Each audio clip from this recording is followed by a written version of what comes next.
잠시 마음의 숨을 고릅니다.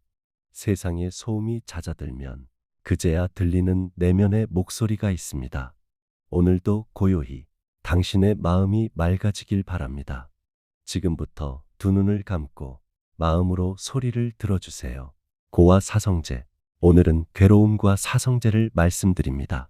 사성제는 네 가지 거룩한 진리로 괴로움, 원인, 소멸, 길을 의미합니다. 부처님 가르침의 뼈대이자 마음이 길을 잃지 않게 붙잡아주는 지도입니다. 이 지도는 위로의 말로 끝나지 않습니다.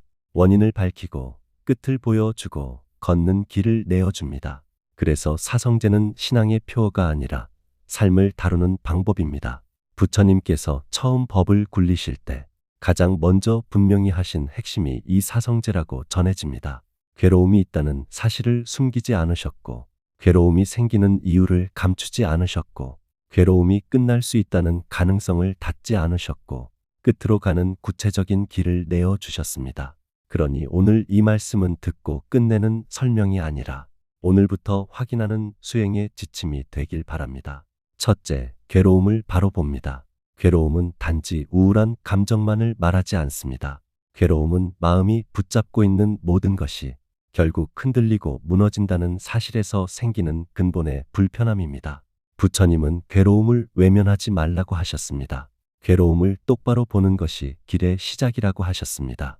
전해지는 초기 설법의 흐름에는 이런 문장이 있습니다. 태어남과 늙음과 병듦과 죽음이 괴로움이다. 슬픔과 탄식과 육체의 아픔과 마음의 비탄이 괴로움이다. 미운 것과 함께함이 괴로움이고 사랑하는 것과 헤어짐이 괴로움이며 원하는 것을 얻지 못함이 괴로움이다. 그리고 요약하면 집착의 대상이 된 다선 무더기가 괴로움이다. 이 문장은 번역본에 따라 어휘가 조금씩 달라질 수 있어 확실하지 않음이 있습니다. 다만 핵심 뜻은 분명합니다. 괴로움이 사건의 목록만이 아니라 집착이 붙는 마음의 구조라는 뜻입니다. 괴로움은 크게 세 결로도 살펴볼 수 있습니다. 첫째는 고통 그 자체로서의 괴로움입니다. 몸이 아프고 마음이 무너지고 견디기 힘든 순간의 괴로움입니다. 둘째는 변해서 생기는 괴로움입니다. 좋았던 것이 바뀌고 즐거움이 사라지고 관계가 식을 때 생기는 허전함입니다. 셋째는 조건 지어진 모든 것이 불안정하다는 사실에서 오는 미묘한 괴로움입니다. 겉으로는 괜찮아 보여도 마음이 쉬지 못하는 바닥의 불편함입니다. 여기서 분명히 합니다. 부처님이 괴로움을 말한다고 해서 삶이 무조건 비참하다는 선언을 하신 것이 아닙니다. 삶에는 기쁨도 있습니다. 성취도 있고 사랑도 있고 따뜻한 순간도 있습니다. 다만 그 기쁨을 영원히 내 것으로 만들려는 순간 기쁨은 불안으로 바뀝니다. 사라질까 두려워지고 변할까 두려워지고 잃을까 두려워집니다. 바로 이 두려움이 괴로움을 키웁니다. 그래서 괴로움은 사건 하나가 아니라 붙잡음이 만든 마음의 긴장입니다. 둘째, 사성제를 한 줄씩 꿰뚫어 봅니다. 첫째는 괴로움의 진리입니다. 괴로움이 실제로 있다는 사실을 인정하는 진리입니다. 둘째는 원인의 진리입니다. 괴로움이 어디서 시작되는지 뿌리를 밝히는 진리입니다. 셋째는 멸의 진리입니다. 괴로움이 끝날 수 있다는 가능성을 여는 진리입니다. 넷째는 길의 진리입니다. 그 끝으로 가는 구체적 훈련을 제시하는 진리입니다. 부처님은 괴로움만 말하지 않으셨습니다. 반드시 길을 함께 보여주셨습니다. 괴로움만 말하면 절망이 되지만 길까지 말하면 수행이 됩니다. 사성제는 처음부터 끝까지 원인과 조건을 말합니다. 괴로움은 이유 없이 생기지 않습니다. 원인이 있고 조건이 있습니다. 그러니 괴로움은 나의 결함이 아니라 작동 방식입니다. 작동 방식을 알면 우리는 스스로를 덜 미워합니다. 대신 원인을 살피고 조건을 바꾸기 시작합니다. 셋째, 원인의 진리에서 괴로움의 뿌리를 봅니다. 부처님은 괴로움의 원인을 가래 곧 목마름이라고 가르치셨다고 전해집니다. 목마름은 더 가져야 한다는 마음, 더 인정받아야 한다는 마음, 더 안전해야 한다는 마음, 더 오래 유지해야 한다는 마음입니다. 목마름은 욕심처럼 크게만 보이지 않습니다. 조용한 불안으로 숨어 있다가 우리를 계속 확인하게 만듭니다. 숫자를 확인하고 반응을 확인하고 관계의 온도를 확인합니다. 확인하는 순간 잠깐 편하지만 곧 다시 목이 마릅니다. 목마름은 만족을 주는 듯하지만 실제로는 만족을 뒤로 미루는 힘입니다. 그래서 목마름은 끝없이 다음을 요구합니다. 다음 성과, 다음 칭찬, 다음 안정, 다음 확인. 그 다음이 오지 않으면 마음은 흔들립니다. 이 흔들림이 괴로움의 불씨입니다. 목마름이 더 깊어지면 집착이 됩니다. 내 것이라 움켜쥐고, 내 뜻이어야 한다고 고집하고, 내가 옳아야 한다고 굳히고, 내가 무너지면 안 된다고 다그칩니다. 그러면 마음은 세계와 싸우기 시작합니다. 변하는 것을 변하지 않게 만들려 하고, 흐르는 것을 멈추게 하려 합니다. 이 싸움이 괴로움의 핵심입니다. 전해지는 구절 가운데 이런 뜻의 문장이 있습니다. 목마름에서 걱정이 생기고, 목마름에서 두려움이 생긴다. 목마름이 없으면 걱정이 없으니 어디에 두려움이 있겠는가. 이 문장도 번역 어휘가 조금씩 달라질 수 있어 확실하지 않음이 있습니다. 그러나 뜻은 분명합니다. 두려움의 바닥에는 붙잡고 싶은 목마름이 있다는 뜻입니다. 우리가 두려워하는 것은 대개 이름입니다. 이름이 두려운 이유는 그것을 내 것이라고 굳혔기 때문입니다. 내 것이라고 굳히는 순간 마음은 경비가 됩니다. 경비는 쉬지 못합니다. 그래서 괴로움은 피곤으로 이어집니다. 원인의 진리는 우리를 탓하려는 말이 아닙니다. 원인을 알면 비난 대신 수정이 가능해진다는 자비의 말입니다. 넷째, 멸의 진리에서 끝이 있다는 사실을 확인합니다. 멸은 억지로 눌러 없앤다는 뜻이 아닙니다. 불을 끄듯 연료를 끊는 뜻입니다. 전해지는 가르침은 목마름을 내려놓고 놓아주는 것이 멸이라고 말합니다. 즉, 괴로움을 없애겠다고 세상을 뜯어고치기 전에 목마름이라는 연료를 줄이면 됩니다. 이 말을 오해하지 마십시오. 목마름을 놓는다고 삶을 포기하라는 뜻이 아닙니다. 필요한 일은 합니다. 몸을 돌보고 돈을 관리하고 가족을 챙깁니다. 멸은 큰 사건으로 오지 않을 때가 많습니다. 아주 작은 틈으로 옵니다. 한 번 덜 확인하고도 괜찮은 순간, 한 번 덜 증명하고도 괜찮은 순간, 한 번 덜 맞서고도 숨이 트이는 순간, 그 순간이 멸의 맛입니다. 그 맛을 알아야 길이 지속됩니다. 열반은 특별한 신비가 아닙니다. 탐욕과 성냄과 어리석음이라는 불이 꺼져 마음이 더 이상 타지 않는 상태입니다. 그래서 열반은 멀리 있는 보상이 아니라 지금 여기에서 불씨를 줄이는 만큼 가까워지는 고요입니다. 다섯째, 길의 진리에서 실제로 걷습니다. 길의 진리는 8가지 바른 길로 요약된다고 전해집니다.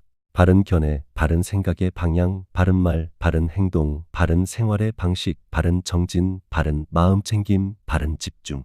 이 길은 착하게 살라는 도덕만이 아닙니다. 마음이 괴로움을 만들지 않도록 인식과 습관을 다시 세우는 훈련입니다. 여섯째, 사성제를 해야 할 일로 만듭니다. 전통적으로는 괴로움은 알아야 하고, 원인은 끊어야 하고, 멸은 확인해야 하고, 길은 닦아야 한다고 정리합니다. 이 4가지는 수행의 질서를 세웁니다. 괴로움을 알지 못하면 우리는 괴로움을 세상 탓으로만 돌리거나 나를 탓하며 스스로를 학대합니다. 원인을 끊지 못하면 원인을 건드리지 않은 채 증상만 두드립니다. 멸을 확인하지 못하면 가능성을 믿지 못해 쉽게 포기합니다. 길을 닦지 않으면 가끔 감동하고 가끔 깨닫는 듯해도 습관은 그대로 남습니다. 그래서 수행은 결국 닦는 일입니다. 닦는 일은 거창하지 않습니다. 매일의 작은 선택입니다. 7째, 사성제를 체감으로 바꾸는 생활 관찰을 합니다. 체감의 시작은 아주 작습니다. 지금 내 마음의 괴로움이 어디에서 올라오는지 알아차리는 것입니다. 괴로움은 대개 2곳에서 시작합니다. 하나는 몸의 불편함입니다. 피로, 통증, 노화, 수면 부족. 이것은 자연스러운 조건입니다. 다른 하나는 마음의 저항입니다.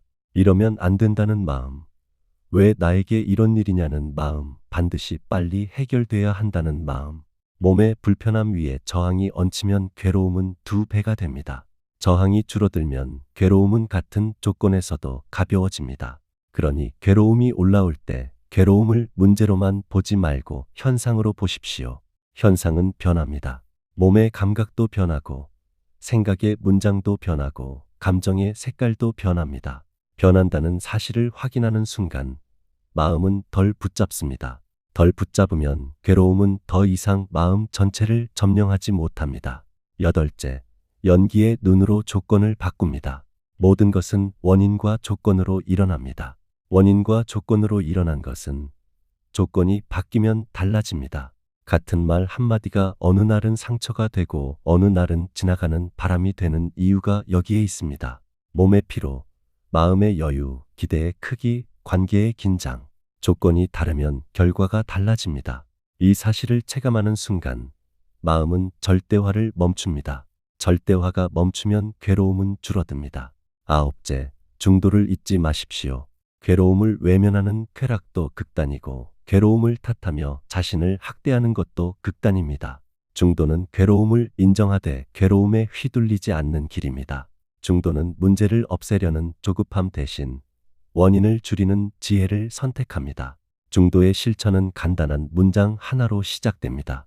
지금 이 괴로움이 나를 괴롭힌다. 그러나 이 괴로움이 나의 전부는 아니다. 확인하는 순간 괴로움은 절대 명령에서 관찰 대상으로 바뀝니다. 관찰 대상이 되면 괴로움은 조금씩 풀립니다. 열째, 자비로 마무리합니다. 사성제가 주는 가장 큰 자비는 괴로움을 개인의 실패로 몰지 않는 데 있습니다. 괴로움은 누구에게나 일어나는 조건입니다. 그러니 괴로움이 올 때마다 자신을 비난하지 마십시오. 그 대신 네 가지를 묻습니다. 지금 이것이 괴로움인가? 그 괴로움의 성질은 무엇인가? 그 괴로움을 키우는 목마름은 무엇인가? 지금 내가 할 수 있는 작은 길은 무엇인가? 그리고 불의의 마음을 지키십시오. 내가 괴로울수록 말과 행동은 날카로워지기 쉽습니다. 그때 한 번만 멈추어 내 괴로움을 남에게 전가하지 않겠다고 다짐하십시오. 또 내 마음도 다치지 않게 하십시오. 괴로움을 이유로 스스로를 몰아붙이지 말고 괴로움을 이유로 스스로를 포기하지 마십시오. 그 부드러운 결심이 길의 진리의 가장 현실적인 시작입니다. 오늘 나의 괴로움은 무엇이었는가? 그 괴로움을 키운 목마름은 무엇이었는가? 그 목마름이 잠시 내려앉은 순간은 언제였는가? 내일 내가 실천할 한 걸음은 무엇인가? 적어도 좋고 마음속으로만 해도 좋습니다. 중요한 것은 괴로움을 미워하지 않는 것입니다. 괴로움을 미워하면 또 다른 괴로움이 생깁니다. 괴로움을 보면 길이 열립니다. 내 진리를 다시 정리해 보겠습니다. 첫째, 괴로움은 실제로 있다. 삶은 언제나 뜻대로만 흘러가지 않는다. 둘째, 괴로움에는 원인이 있다. 그 원인은 대개 목마름과 집착이다. 셋째, 괴로움은 줄어들고 끝날 수 있다. 연료가 줄면 불이 약해지듯이 그렇다. 넷째, 줄어드는 길이 있다. 그 길은 마음 챙김과 올바른 삶의 선택으로 이어진다. 단정이 아니라 관찰입니다. 관찰이 깊어질수록 우리는 삶을 덜 원망하게 됩니다. 원망이 줄어들수록 마음은 더 잘 살핍니다. 살핌이 자라면 괴로움은 삶의 전부가 아니라 삶의 한 부분이 됩니다. 이제 8가지 바른 길을 한 가지씩 아주 현실적으로 풀어보겠습니다. 첫째, 바른 견해입니다. 바른 견해는 세상을 긍정적으로만 보라는 뜻이 아닙니다. 바른 견해는 괴로움을 괴로움으로 인정하고 원인을 원인으로 인정하는 눈입니다. 예를 들어 마음이 불안할 때 우리는 불안을 없애기 위해 더 많은 확인을 합니다. 그런데 확인은 잠깐의 안도만 주고 곧 더 큰 목마름을 부릅니다. 바른 견해는 이 구조를 봅니다. 내가 지금 불안을 해결하는 것이 아니라 불안을 키우고 있구나 하고 봅니다. 보면 바뀝니다. 보이지 않으면 반복됩니다. 둘째, 바른 생각의 방향입니다. 생각은 자동으로 튀어오릅니다. 자동은 죄가 아닙니다. 다만 자동을 그대로 믿으면 괴로움이 커집니다. 바른 생각의 방향은 자동으로 튀는 생각을 붙잡아 진실로 굳히지 않는 훈련입니다. 나는 끝났다. 나는 쓸모없다. 사람들은 나를 무시한다. 같은 생각이 올라올 때 그 생각을 사실로 받아들이지 말고 마음의 흐름으로 보십시오. 흐름으로 보는 순간 생각은 힘을 잃습니다. 셋째, 바른 말입니다. 말은 가장 빠르게 업을 만들고 가장 빠르게 관계의 괴로움을 키웁니다. 괴로울 때의 말은 대개 두 갈래입니다. 공격하거나 스스로를 깎아내리거나. 바른 말은 이 두 갈래를 멈춥니다. 사실을 말하되 칼이 되지 않게 하고 침묵하되 냉담이 되지 않게 합니다. 말하기 전 3번만 확인해 보십시오. 지금 말이 필요한가? 지금 말이 이익이 되는가? 지금 말이 부드러운가? 3가지 중 하나라도 아니면 호흡을 한 번 더 하십시오. 넷째, 바른 행동입니다. 행동은 습관이 되고 습관은 마음을 만듭니다. 불안할 때 손이 먼저 움직여 휴대전화를 집는 습관, 서운할 때 문을 세게 닫는 습관, 허전할 때 불필요한 소비로 달래는 습관. 이 습관들은 잠깐의 위로를 주지만 결국 더 큰 괴로움을 남깁니다. 바른 행동은 작은 선택을 바꿉니다. 지금 이 행동이 괴로움을 줄이는가? 아니면 연료를 더하는가? 하고 묻는 것부터 시작합니다. 다섯째, 바른 생활의 방식입니다. 생활의 방식은 하루의 리듬입니다. 수면이 무너지면 마음은 쉽게 날카로워지고, 식사가 흐트러지면 마음은 쉽게 불안해지고, 과로가 지속되면 마음은 쉽게 절망으로 기웁니다. 바른 생활은 거창한 성공이 아니라 마음을 해치지 않는 속도를 선택하는 것입니다. 할 수 있는 만큼만 하고 쉬어야 할 때 쉬며 몸을 적으로 만들지 않는 길입니다. 여섯째, 바른 정진입니다. 정진은 자기를 몰아붙이는 채찍이 아닙니다. 정진은 번뇌가 자라기 전에 알아차리는 깨어 있음입니다. 불안이 커지기 전에 불안이 올라오고 있구나 하고 알아차립니다. 분노가 치밀기 전에 지금 마음이 뜨거워지고 있구나 하고 알아차립니다. 알아차리면 멈출 틈이 생기고 틈이 생기면 선택이 가능해집니다. 일곱째, 바른 마음 챙김입니다. 마음 챙김은 지금 이 순간의 몸과 마음을 있는 그대로 아는 힘입니다. 지금 숨이 들어오고 나가는지, 지금 어깨가 올라가 있는지, 지금 가슴이 조여오는지, 지금 생각이 빠르게 달리는지, 이것을 알아차리는 순간 괴로움은 자동으로 굴러가지 못합니다. 자동이 멈추면 목마름도 줄어듭니다. 여덟째, 바른 집중입니다. 집중은 마음을 한자리에 모아 고요를 얻는 길입니다. 고요는 현실 회피가 아닙니다. 고요는 현실을 더 정확히 보기 위한 자리입니다. 마음이 산란하면 작은 일에도 크게 흔들리지만 마음이 모이면 큰 일이 와도 중심을 잃지 않습니다. 이 여덟 길은 서로 떨어져 있지 않습니다. 바른 마음 챙김이 서면 바른 말이 쉬워지고, 바른 말이 서면 관계의 괴로움이 줄고, 관계의 괴로움이 줄면 불안의 목마름도 약해집니다. 그러면 멸의 맛이 조금씩 커집니다. 이제 다섯 무더기 관찰을 간단히 안내합니다. 부처님은 괴로움을 요약하며 집착의 대상이 된 다섯 무더기가 괴로움이라고 말씀하셨다고 전해집니다. 이 다섯은 몸, 느낌, 생각의 표상, 의지와 습관, 알아차림의 흐름입니다. 우리는 이 가운데 하나를 붙잡아 나라고 만들고 내 것이라고 만들고 그래서 괴로워집니다. 예를 들어 불쾌한 느낌이 올라올 때 그 느낌이 단지 느낌으로 머물면 괴로움은 작습니다. 그런데 마음이 곧바로 이렇게 말합니다. 이건 없어져야 한다. 이건 잘못이다. 이건 참을 수 없다. 이 문장이 붙는 순간 느낌은 곧 괴로움이 됩니다. 그러니 수행자는 느낌을 느낌으로 봅니다. 불쾌함이 있구나. 조임이 있구나. 뜨거움이 있구나. 무거움이 있구나. 이렇게 이름만 붙이고 더 이상의 이야기를 붙이지 않습니다. 이 단순함이 괴로움을 줄입니다. 또 어떤 날은 생각의 표상이 괴로움을 키웁니다. 사람의 표정 하나를 보고 마음은 수십 가지 해석을 만들어냅니다. 나를 싫어한다. 나를 무시한다. 나는 실패했다. 나는 버려질 것이다. 하지만 그 해석은 사실이 아니라 마음의 습관일 때가 많습니다. 그럴 때에는 이렇게 확인합니다. 지금 내 마음이 이야기를 만들고 있구나. 이 한 문장이 바른 견해로 돌아오게 합니다. 그리고 의지와 습관의 무더기를 봅니다. 나는 왜 자꾸 같은 자디글리에서 넘어지는가? 그것은 내 성격이 나빠서가 아니라 습관이 굳었기 때문입니다. 습관은 꾸짖음으로 풀리지 않습니다. 반복되는 알아차림으로 풀립니다. 그래서 부처님의 길은 늘 다시 돌아오라고 합니다. 흩어지면 돌아오고, 흔들리면 돌아오고, 후회해도 돌아옵니다. 이제 현실의 사례로 사성제를 적용해 보겠습니다. 첫째, 건강의 괴로움입니다. 몸이 아프면 괴로움은 자연스럽습니다. 이때 우리는 두 겹의 괴로움을 만들기 쉽습니다. 첫 겹은 몸의 아픔이고 둘째 겹은 마음의 저항입니다. 왜 하필 나인가? 왜 지금인가? 반드시 빨리 나서야 한다. 하는 저항입니다. 저항이 강할수록 괴로움은 커집니다. 그러니 치료는 하되 저항은 내려놓는 연습을 합니다. 지금 할 수 있는 최선을 하고 결과를 내 뜻대로 강요하지 않는 것입니다. 둘째, 관계의 괴로움입니다. 관계에서 괴로움은 대개 기대에서 커집니다. 상대가 내 마음을 알아줘야 한다. 내 기준대로 움직여야 한다. 하는 기대입니다. 기대가 목마름이 되고 목마름이 집착이 되면 말과 행동이 날카로워집니다. 그래서 사성제는 먼저 묻게 합니다. 내가 지금 무엇을 원하고 있는가? 그 원함은 어느 정도가 적절한가? 그 원함을 강요하고 있지는 않은가? 이 질문만으로도 관계의 불이 한 단계 낮아집니다. 셋째, 돈과 불안의 괴로움입니다. 돈이 필요하다는 사실은 부정하지 않습니다.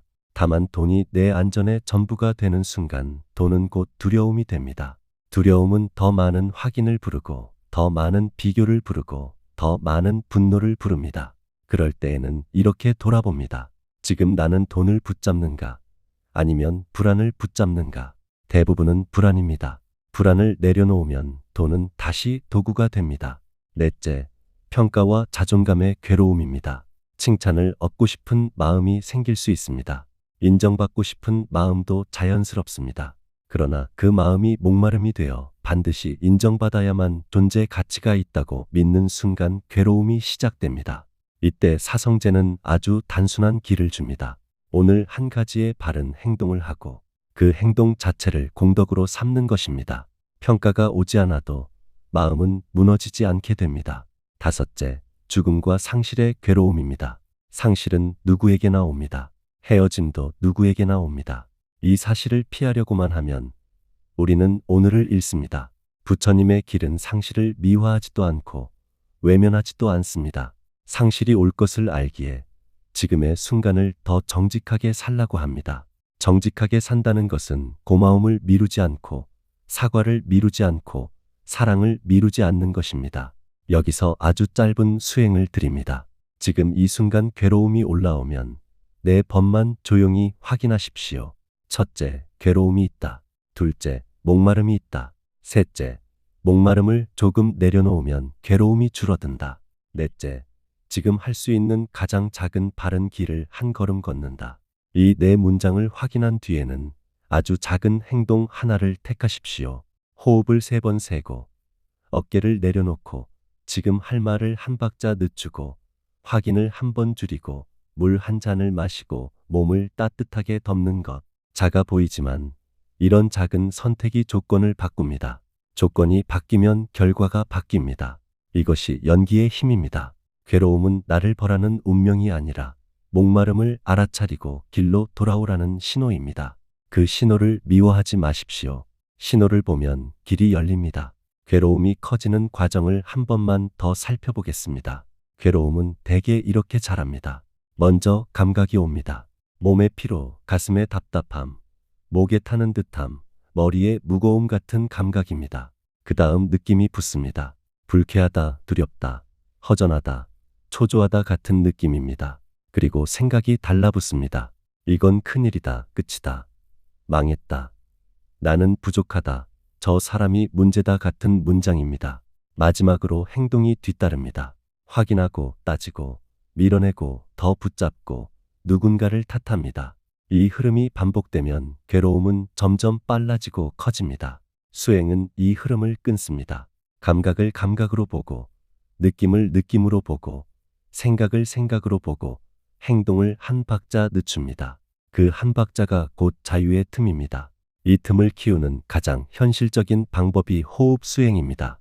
지금부터 3분만 안내대로 따라오셔도 좋습니다.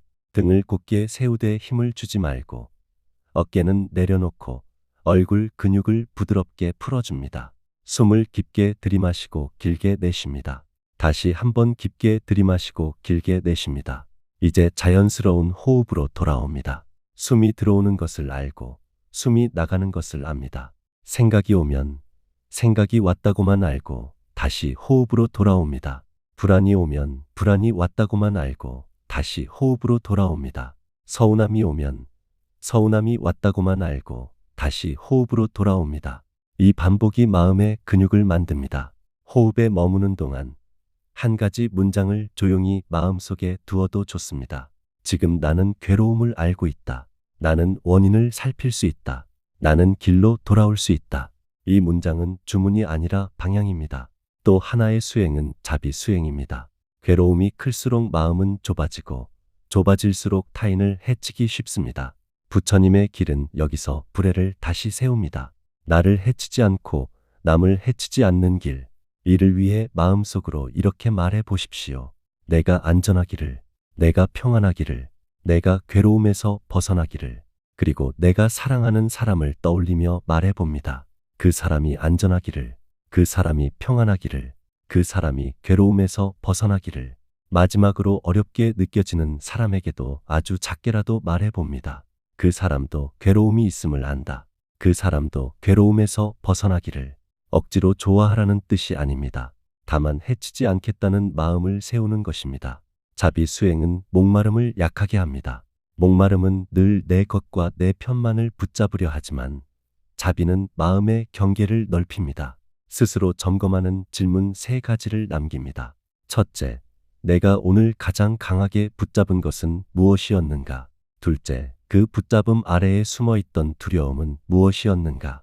셋째, 그 두려움을 줄이기 위해 내가 할 수 있는 작은 바른 길은 무엇이었는가? 이 3질문만으로도 사성제는 지식에서 체감으로 내려옵니다. 수행은 특별한 자리에만 있는 것이 아닙니다. 설거지를 할 때에도 수행이 되고, 걸을 때에도 수행이 되고, 누군가의 말을 들을 때에도 수행이 됩니다. 지금 나는 무엇을 붙잡고 있는가? 그 붙잡음이 나를 살리는가? 아니면 나를 태우는가? 태운다면 한 줌만 내려놓으십시오. 그 한 줌이 바로 수행입니다. 이 길은 빠르지 않을 수 있습니다. 하지만 분명합니다. 괴로움을 인정하고 원인을 보고 연료를 줄이고 길을 닦는 사람에게 마음은 반드시 덜 흔들리는 쪽으로 자랍니다. 그 자람이 곧 고요입니다. 오늘 밤 숨을 3번만 더 깊게 쉬고 잠드십시오. 그 3번의 숨이 내일의 한 걸음을 더 가볍게 해줄 것입니다. 지금 이 자리에서 괴로움과 싸우지 말고 괴로움을 알아차리십시오. 알아차림이 곧 길입니다. 한 걸음만 하십시오. 그 한 걸음이 충분합니다. 오늘도 고요히 괴로움을 알아차리고 원인을 살피고 끝에 가능성을 믿고 작은 길을 닦겠습니다. 이 마음으로 편안히 쉬십시오.